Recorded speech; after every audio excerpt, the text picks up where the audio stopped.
이 시간은 사사기 계획에 대해서 말씀드리도록 하겠습니다. 이스라엘 백성들이 출애굽해서 40여 년 동안 광야에서 생활을 하죠.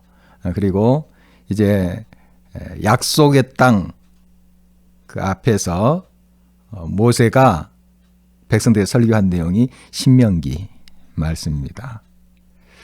그리고 모세가 죽죠. 바톤을 이어서 여호수아가 지도자가 되어서 백성들을 이끌고 요단강을 건너서 드디어 약속의 땅에 가게 되죠. 가나안 땅입니다. 그 가나안 땅에 들어가서 바로 그 땅을 다 차지한 것이 아니고 한 16년 동안 이제 개척을 합니다. 정복을 하는 거죠. 이제 전쟁이 있었습니다.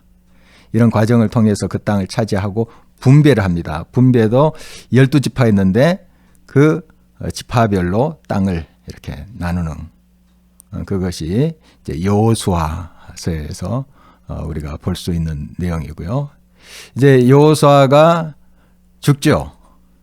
죽고 어느 정도 이제 땅을 차지해서 안정이 됐습니다. 이때 이제 등장한 인물들이 사사라는 사람들이에요. 그러니까 왕정이 시작하기 전에 한 320여 년간에 이 사사라는 인물들이 나타나서 이스라엘을 인도합니다. 통치를 하는 거죠. 한 12명이 등장을 합니다.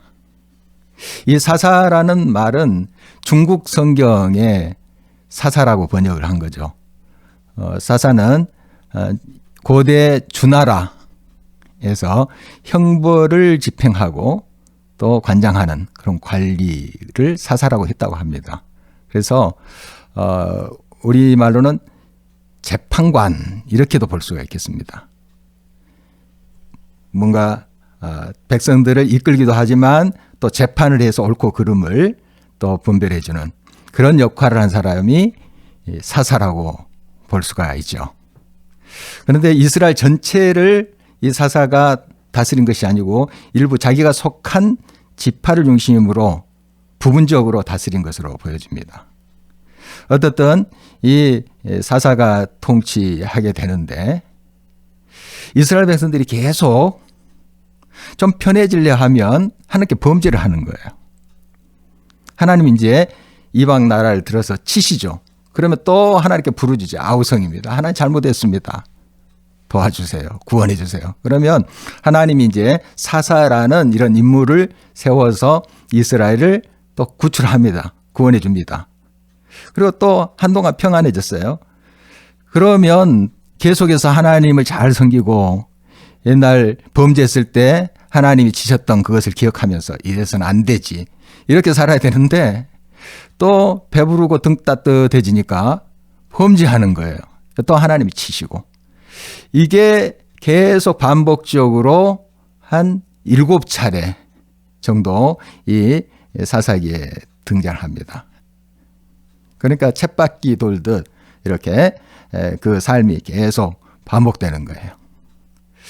여기에서 우리의 인생의 모습을 보게 됩니다. 그들만 그런 것이 아니고 우리도 참 아쉽고 힘들 때 하나님 붙잡죠. 하나님 도와주세요. 하나님 뜻대로 살겠습니다.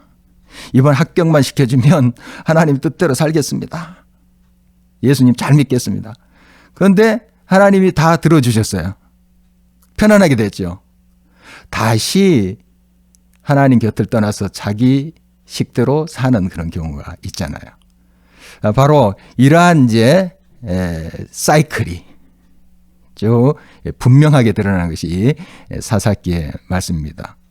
그래서 우리는 심령으로부터 변화되지 않으면 이와 같이 계속 반복적으로 하나님께서 주신 은혜를 잊어버리고 또 범죄하고 또 힘들고 어려우면 또 하나님 찾고 이런 패턴을 밟아갈 수 있다 하는 거죠. 그래서 우리가 사사기를 읽을 때 우리의 모습을 좀 적나라하게 좀 살펴봤으면 좋겠어요. 그래서 근본적으로 주님 성령으로 함께 해주셔서 내 심령이 변하게 해주십시오. 그 모습만 변해서는 또 그 자리로 돌아갑니다. 다시 편해지면 하나님 모른다 하고 내 멋대로 이렇게 살게 됩니다. 하나님 도와주세요.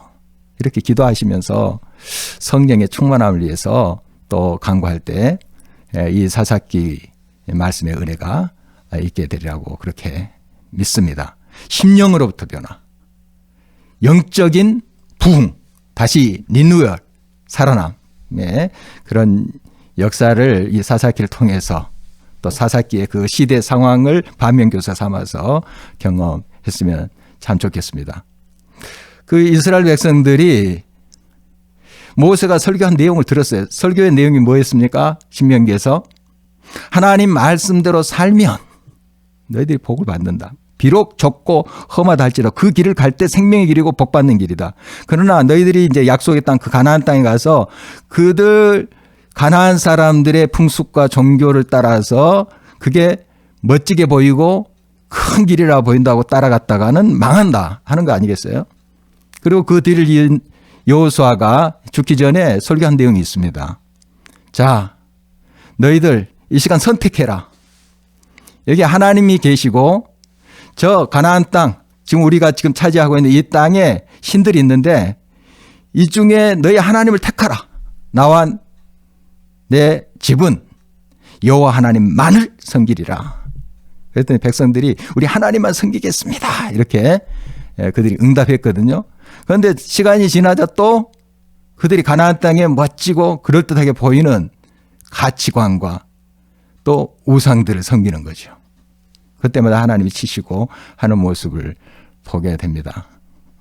이 사사기를 읽으면서 우리가 진정 심령의 변화 있기를 바라고, 이렇게 다람쥐 쳇바퀴 돌듯한 그런 이제 삶이 아니라 정말 주님을 향해서 곳곳이 어떤 형편, 어떠한 상황이 오더라도, 편하더라도 또 어렵더라도, 부자든지 빈궁한 자든지 어떤 상황에 처해든지 하나님만을 섬기고 하나님만을 의지하는 그런 삶으로 나가게 해달라고 이렇게 간곡히 기도하는 마음으로 이 말씀을 읽으면 큰 은혜가 될 줄 믿습니다. 그래서 이제 이 사사기 시대를 끝나고 왕정이 시작됩니다. 이제 사울 왕부터 쭉 이스라엘 왕이 이제 시작이 되는데요. 왕정이 시작되는데 이 중간 과정, 정말 역사적으로 암흑기였지만 이걸 반면교사로 삼으면 여러분의 삶 속에 큰 주님의 자유와 밝은 빛으로 함께 하시리라고 믿습니다. 큰 은혜의 시간 되시기를 바랍니다. 감사합니다.